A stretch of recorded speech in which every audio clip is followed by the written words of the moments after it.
Good afternoon, everyone. I hope you are doing well. First of all, I would like to express my greatest gratitude to the Brain and Behavior Research Foundation for this prestigious Padas Humanitarian Prize for Mother Hope Indonesia. Also for the precious speaker for the amazing presentations. Motherhood should bring joy and happiness. But what if everything happens and turns into sadness and depressions? So according to WHO, 1 in 5 women experience mental health issues during pregnancy and postpartum. And most of them, like me, they don't seek for professional help and the support they need. Today, I will discuss how Mother Hope Indonesia empower maternal mental health voices through peer support and advocacy and driving the change for better maternal mental health services in Indonesia. So Mother Hope Indonesia journey began with my personal story as a mother. On 2011, I lost my baby due to the stillbirth on 2011. After my baby's death, I experienced hallucinations, like I hearing baby's voice everywhere after his death. And then I have a very deep grief loss and very terrible but trauma. 3 months later, when I haven't recovered physically and mentally, I become pregnant again with my second child. But during 9 months of my pregnancy, I didn't enjoy my pregnancy. Every time is I having a panic attacks, flashback, nightmares, and also a very severe anxiety. And after my daughter was born, she's my reason to live. Her name is Hannah, my daughter. So after she was born, I have a difficulty to have a bonding with her, and I have insomnia. I have a difficulty in breastfeeding. So every time when she cried and need me, I didn't attach with her. I didn't want to hold her because I really afraid. I was very afraid if I hurt her. So I didn't have any. I'm really struggling with bonding with her in the 1 year postpartum, and until I did a suicide attempt when she was 6 months old, and after that, my husband and me decide to go to the psychiatrist. At first, I was afraid to go to the doctor because I got a lot of stigma. Like when I had postpartum depression, people said I was a crazy, I was a bad mom, I was possessed by an evil because I was raised in very strong religious belief that if you have depression, there is something like evil spirit in you. That actually is a depression. And then I went to psychiatrist, I took medications and psychotherapies for almost 2 years. And everything become better when I got the treatment and the support from my family and also from my husband, my friends. And yeah, finally I can enjoy becoming a mother. When I have postpartum depression, I lost my job. I was a nutritionist and I resigned because I have depressions and I have a baby. I lost everything when I have postpartum depression, like my cognitive function, like I lost a focus, I'm very forgetful, and I was a nutritionist, but my baby is underweight because I have depressions, so I have very difficulty in breastfeeding. And then after I recover from postpartum depressions, I don't want every mothers in Indonesia have a delayed treatment like me because of the stigma. So the reason is because I have find a meaning after I have postpartum depressions and I have after suicide attempts, I found the meaning to help another moms in Indonesia. So on 2015, I trained by Postpartum Support International in USA, and they encouraged me to founded Mother Hope Indonesia on 2015. At first, we support the mother with pregnancy loss like miscarriage and stillbirth, and then perinatal mental health problems like postpartum depression, anxiety, and psychosis in general. So our vision is we want to, this is my based on my personal story. Our vision is we want to strive to be the trusted community mental health institution. So we have been registered in Ministry Law and Human Rights on 2020. So our mission is we want to improving the mental health literacy in Indonesia. So we want to enhancing the access to the health services, access to the informations, and also we want to build the support networks among stakeholders in national, international levels to support the mother for better maternal mental health care service in Indonesia. So this is our profile of Mother Hope Indonesia. We have 58,000 members in Indonesia from 100 cities and 59 countries. Most of them come from Indonesia and from Malaysia, Hong Kong, Taiwan, Timor-Leste, Singapore, Australia, Saudi Arabia, USA, and Japan. I remember when I founded Mother Hope Indonesia on 2015, there was only 10 couples came to our launching. Then after 1 decade, we have 58,000 members. This is our activities. We have peer support group for new mother and also new fathers, and we have a seminar and training for volunteers and also for health workers. We have home visit, one-to-one door support for women and families, and also we have a storytelling that I will tell you later, and we are doing some advocacy. Before I go to the peer support and advocacy, I'm going to tell you about what are the challenges actually in Indonesia. So we conduct a survey. This is designed by my advisor. She is Chesa Septiana Pratiwi. She is a midwifery in PhD. She conduct a survey that in 3 cities in Indonesia. Klaten, Bandung, and also Bantul from 357 mothers in 3 cities. So the survey is actually for improving the capacity building for health workers in providing psychosocial support for pregnant and postpartum women during and after pandemic COVID-19. This is the result from the depression scales using depression, anxiety, and stress scale 21. So the normal is 82%, and the mothers in the survey is 18% with depressions.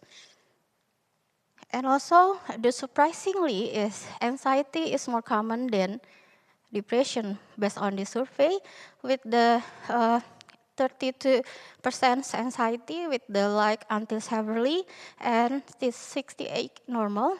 And the another result is only 19% of pregnant and postpartum women in this survey has already assessed the mental health services in Indonesia. So the last is the 81%, they have not seek for professional help. So this is our survey in Mother Hope Indonesia. So we conduct an open-ended questionnaire for 40 people with life experience. The mother will have depression, anxiety, and psychosis. The social barriers first is stigma. When women have postpartum depression or anxiety or another perinatal mental mood disorders, they said they are very weak women. And also depression is just seeking attention and also dangerous and very cruel woman. Another fear is when we are having depression is how if someone took my baby? How if someone take my baby? It is the biggest fear no matter having depressions. And also we have the gender injustice gender inequality, like women in Indonesia, they likely to experience domestic violence from the couple, from the family, also conflict with the mother-in-law, because we have a very patriarchy culture, so the gender inequality is very huge in Indonesia. And also the women also, they don't have or unable to attend the school, because in Indonesia, likely in Asia, there is still child forced marriage in Indonesia. And then poverty, like food insecurity, and lack of empowerment, lack of voice, and they don't have enough education and enough financial. And also access to the health services. They have trust issue to the health workers, like 3 women in Mother Hope Indonesia, in this survey, they said that, oh, there is no warm response after the screening I get from the midwife, or the health worker, instead of getting understanding and empathy, they get me a lot of stigma that even make my mental health getting worse. And then I found it difficult to open up about my mental health issue during pregnancy and postpartum, because the medical staff, they have not asked about my mental health problems. So she said, maybe it's not important, my mental health is not important, and it's not prioritized. So we are going to discuss about peer support group in Mother Hope Indonesia. Our principle is trauma-informed care. So we acknowledge the impact of the trauma of our attendees or our mothers, and also we give them a very sensitive response, and we avoid the trigger as much as we can. And then culturally sensitive approach. When we give peer support in capital city and also in the rural area or in urban areas, is very different. Sometimes we have to involve the religious leaders. Sometimes we have to involve the community leaders to join us to the support group, because we very respect the different culture, the different belief, and we honor the ethnic minority in Indonesia. And also voluntary, there is no force to join and contribute to peer support group, non-judgmental, trust, then empathetic, inclusive, and discriminate. Everyone can attend the support group, respectful, honest, and direct community. We have mutual responsibility, sharing power, and reciprocal. So in our peer support group, the facilitators is not the only one who give the answer or the support, but everyone in the support group, the attendees, can be support. We support each other. So it teach them how to build an empathy and how to build positive feedbacks for others. So what we do in our support group, first we have preparations and welcoming attendees, like we prepare to have a support group in the closed room rather than the open room, so we honor the privacy. So, and mindfulness, stop using 478 breathing technique before the peer support group, because we want the mother to be relaxed before the support group. And we providing group guide, do and don'ts during the support group, and sharing and supporting each other, not only the facilitators, but also everyone in the support group can supporting each other. And providing validation and strength, like our motto is recovery is very possible. So we want to share our story, but the message is the recovery is possible. You are not alone, and then you are not be blamed. And with medical treatment and support, you can get well or get better. And then we providing access to the informations and connect them to the mental health services if they need it. And we stay connected to them. And what is the rules? First, we don't provide the medical advice. We don't provide the diagnosis of mental disorders. And we involving people with lived experience and trained facilitators with basic counseling and also understanding of perinatal mental health disorders. And also we connect them to the nearest mental health services and providing information from trusted and scientific resource. And we have advisors from clinical psychologists and psychiatrists.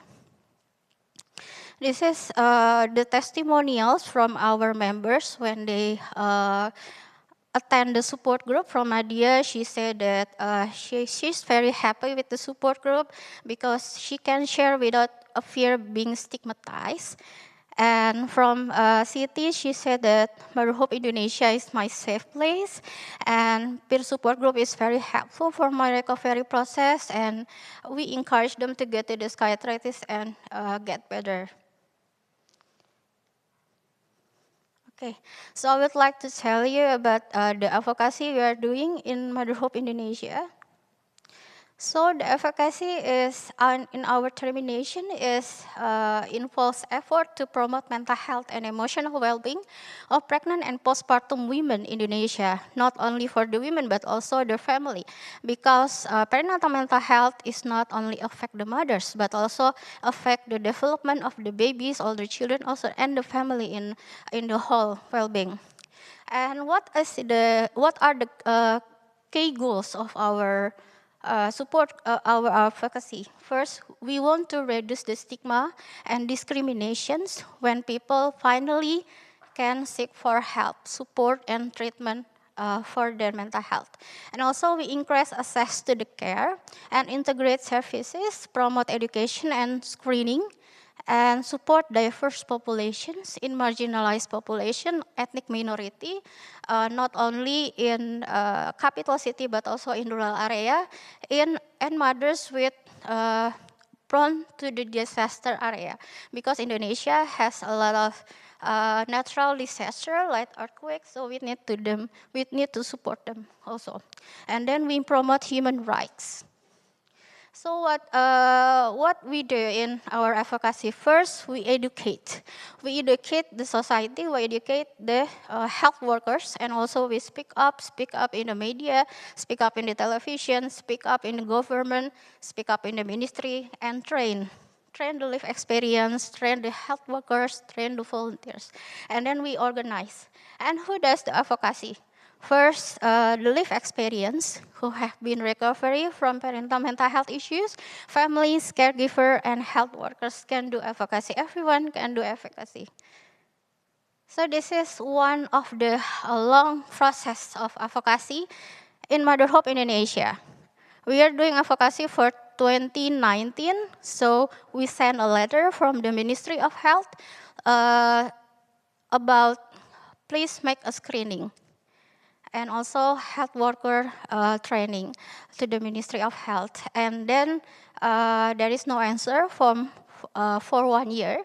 And then we resend the letter again to the Ministry of Health in 2021, 2 years again. And then we want them to train the midwife and also include the screening in mother and child health book in perinatal mental health disorders.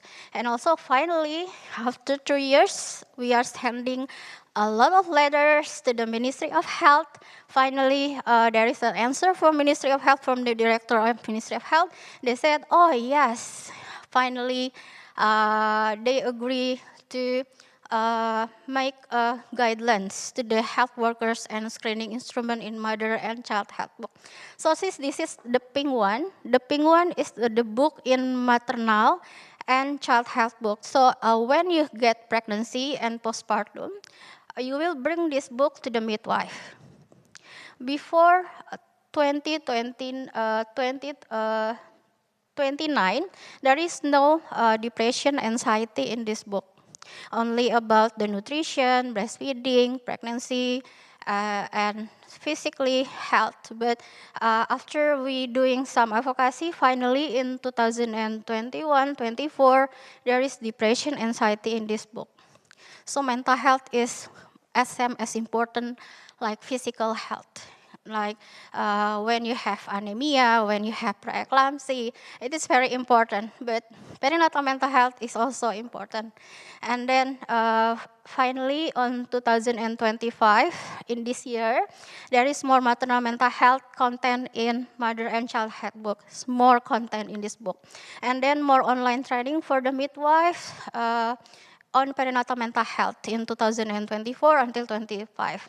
And then finally, this year, we have Edinburgh postnatal depression scale screening primary health services. So the midwife or general practitioner or OBGYN, every time they check on the mother pregnancy, they don't only ask about the physical health, but also the mental health. Okay, this is our international advocacy. First, we involve in research with King College London, led by Professor Fushar Foley. So the study is about people with lived experience of postpartum depression and psychosis. So I involved in this research to share my perspective about how and what we should do to better perinatal mental health. And then Kathmandu Charter, this is from WHO Sierra in Nepal. So I share my experience in Nepal in WHO Sierra about the right of people with lived experience and also the caregiver. And there is a mother perspective on climate change and mental health in regional workshop last year on Bali, and also Colombo Declaration pro preventing stillbirth in UNICEF, and also Colombo Declaration, for preventing stillbirth from International Stillbirth Alliance, and Standing Up for Stillbirths this year published with from UNICEF, and also video pregnancy. You can watch it on the YouTube. There is a Breaking the Taboo of Stillbirth. So I share my story for WHO. Okay, this is our international advocacy. So after that, we are doing advocacy through the storytelling. These are our 4 books. These are memoir books from the lived experience from depression, anxiety, psychosis, and also mother with bipolar disorder. So they share about 60 lived experience. They share about this story from how they get this mental health illness and how they recover. And finally, this mother, they talk in the media like me, they talk in the television, in the newspaper. They help us to reduce the stigma by writing this book. And we have already given this book to the Ministry of Health, to the WHO Sierra, to the NIMHANS, and also to the Ministry of Education, Ministry of Social Affairs, International Stillbirth Alliance, and to global mental health in Asia. So I think these books are very powerful tools for doing advocacy and raising awareness for perinatal mental health. Okay, this is our impact. From 2015 and 2025, 1 decade, we have 58,000 more members in our Facebook group in the digital platform, and we have around 1,000 mothers or members on WhatsApp, and about 10,000 family have already attend our seminar, and 20,000 attending webinar, more than 60,000 volunteers and health workers joining our training collaboration with the professional and also Ministry of Health. We have 200 volunteers, and we have 220 primary health services collaborate with us, and they have received our IEC tools. So I collaborate with the psychiatrist and also with the psychologist, with the midwife, to make this poster, to make this book, to make the video, and we share to the society, and we share to the health workers. And on 2022, we have doing some a little research with the survey how many mothers finally received the professional help in 2022. The result is about 20% of them have received professional help from psychiatrists and clinical psychologists, and most of them, 80%, they have not seek for professional help. And we're thankful for our media, because without media we cannot do bigger awareness in Indonesia.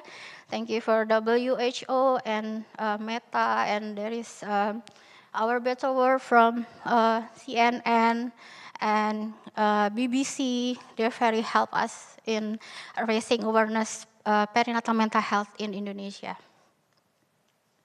So this is another programs in Mother Hope Indonesia when we have funding, and this is during pandemic COVID-19 in 2020.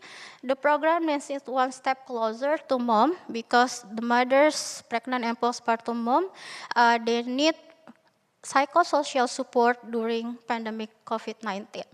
And the total participant is about 1,700 pregnant and postpartum women from first semester to 1 year postpartum. And the total city is 42 cities in Indonesia. We have reached out in these programs, and our main focus is we are giving psychoeducations, emotional support, referral, and also we have providing them a nutritious snack or food.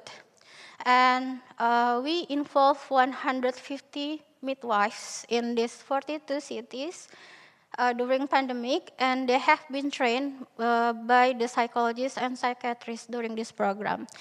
How to do screening, how to do referral, and giving emotional support. And we have collaborated with more than 10 primary health services, hospital, and also private clinic during this pandemic COVID-19 program. And this is our last slides. I want to make a call to action for perinatal mental health. So I make this two options from the perspective from lived experience.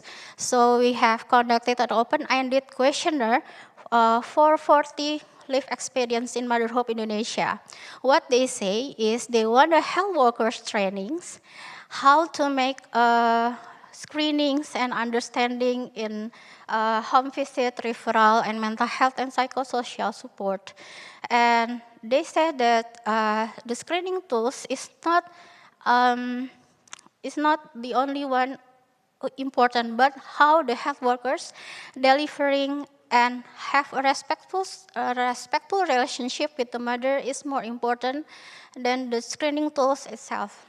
And the Senate policy, they want to extending the maternal mental health services for 40 days to 12 months after giving birth, because in Indonesia, the maternal mental health services only limited to 42 days.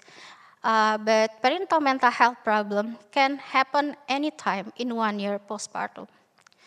So providing culturally sensitive care, respectful maternity care, how to reduce the birth trauma, and then human rights based on human rights, and based on gender integration with the perinatal mental health problems. And also they want to be involved, and the caregivers in the planning, implementations, and evaluation of perinatal mental health problems, and also strengthening the integration of mental health services into maternal and children services in primary healthcare services.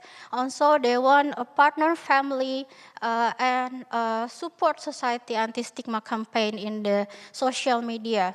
And also there is a global action advice from our advisor and professional.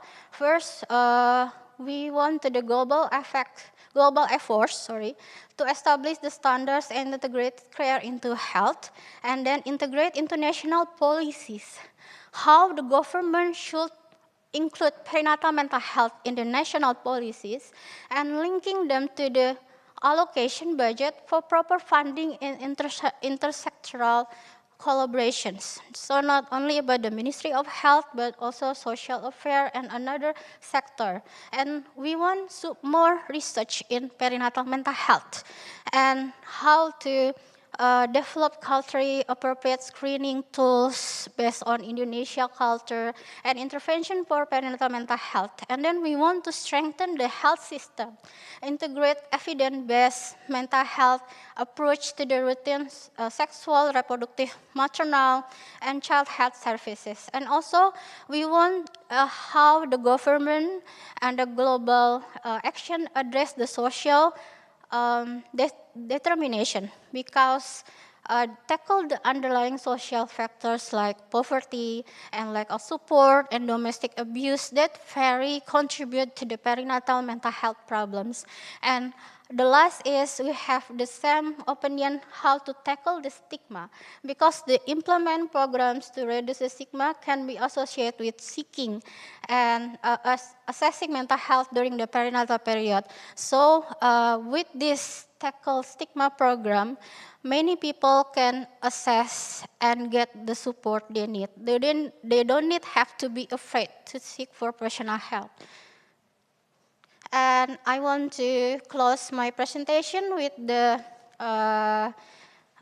this sentence that perinatal mental health issues is not only women issues. It is a global health issues, because the perinatal mental health problems not only affect the women, but affect the children development and family well-being, and also the mother's long-term health from WHO. And we believe that when we are taking care of the mother, we can taking care of the better future for our mental health well-being. Thank you.